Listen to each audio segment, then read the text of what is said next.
اندھیرا مکمل ہو چکا تھا۔ چراغ کی لو بجھنے کے بعد جھونپڑی میں ایسی تاریکی پھیل گئی تھی جیسے کسی نے رات کو مٹی میں بند کر کے انڈھیل دیا ہو۔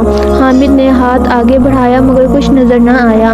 اس کی انگلیاں ہوا میں لرزا رہی تھیں۔ چراغ کہاں گیا؟ وہ خود سے بڑبڑایا۔ اس نے کان لگا کر سنا۔ بارش کی بوندیں چھت پر پڑ رہی تھیں لیکن لڑکی کے قدموں کی آواز وہ غائب تھی۔ تم وہی ہو نا؟ حامد نے ہمت کر کے پوچھا۔ کوئی جواب نہیں آیا۔ خاموشی اتنی گہری تھی کہ اسے اپنی سانسوں کی آواز بھی اجنبی لگنے لگی۔ اچانک کھس کھس جھونپڑی کے ایک کونے سے ہلکی سی آواز آئی جیسے کوئی حرکت کر رہا ہو۔ حامد کے جسم میں سنسناہٹ دوڑ گئی۔ اس نے دیوار کا سہارا لیا اور آہستہ آہستہ آگے بڑھا۔ کون ہے؟ اس کی آواز مشکل سے نکلی۔ اسی لمحے لڑکی کی آواز اندھیرے میں گونجی۔ بابا اندھیرے سے ڈرتے ہو؟ یہ آواز اب قریب تھی، بہت قریب۔ حامد کے دل کی دھڑکنیں بے قابو ہو گئیں۔ تم اچانک کہاں چلی گئی تھی؟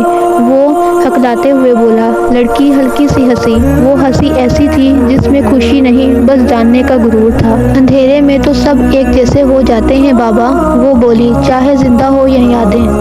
یہ سنتے ہی حامد کے ذہن میں ایک اور تصویر ابھری۔ وہی پرانا مزدور خون سے لت پت اور اس کی فریاد، دروازہ کھولو۔ حامد کے کانوں پر ہاتھ رکھ لیا۔ بس کرو، وہ کھڑا ہو کر بولا، یہ سب مت کہو۔ لڑکی آہستہ آہستہ سامنے آئی۔ اندھیرے میں اس کا چہرہ صاف نظر نہیں آ رہا تھا مگر آنکھیں وہ دو جلتے ہوئے نقطوں کی طرح چمک رہی تھی۔ بس کیوں؟ وہ بولی، سچ سننا مشکل ہوتا ہے، میں کمزور تھا۔ حامد کی آواز ٹوٹ گئی۔ میں ڈر گیا تھا۔ ڈر سے دروازے بند کیے جاتے ہیں، لڑکی نے کہا، مگر ڈر سے ظلم نہیں رکتا۔ حامد کے گھٹنوں کے بل بیٹھ گیا۔ اس کے آنسو بہنے لگے۔ میں نے کسی کو نہیں مارا، وہ بولا، میں نے بس کچھ نہیں کیا۔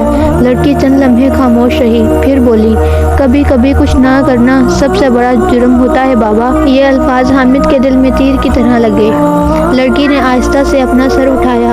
اب اس کا چہرہ صاف دکھائی دے رہا تھا۔ وہ چہرہ انسانی کم اور کسی یاد جیسا زیادہ تھا۔ پہچانا مجھے؟ اس نے پوچھا۔ حامد نے غور سے دیکھا۔ اس کے ذہن میں پرانی یادوں کے پردہ ہلنے لگا۔ نہیں، وہ بولا، میں نہیں جانتا۔ لڑکی کی آواز میں سختی آ گئی۔ میں اس کی بیٹی ہوں بابا۔ حامد کے جسم میں کپکپاتی دوڑ گئی۔ کس کی؟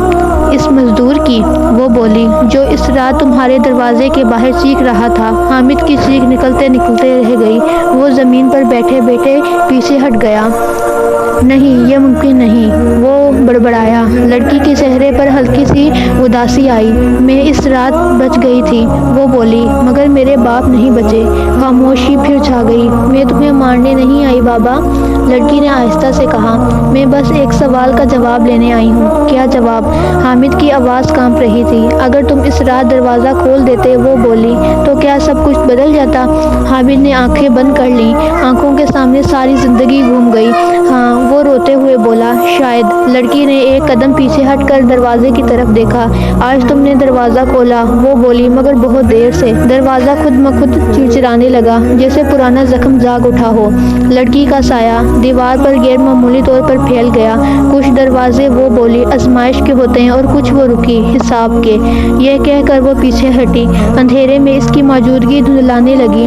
حامد نے ہاتھ بڑھایا۔ رکو، وہ چیخا، مجھے معاف کر دو۔ لڑکی کی آواز آخری بار گونجی۔ معافی دروازے پر نہیں، ضمیر پر مانگی جاتی ہے۔ ایک سرد ہوا کا جھونکا آیا، دروازہ زور سے کھلا اور پھر سب کچھ خاموش ہو گیا۔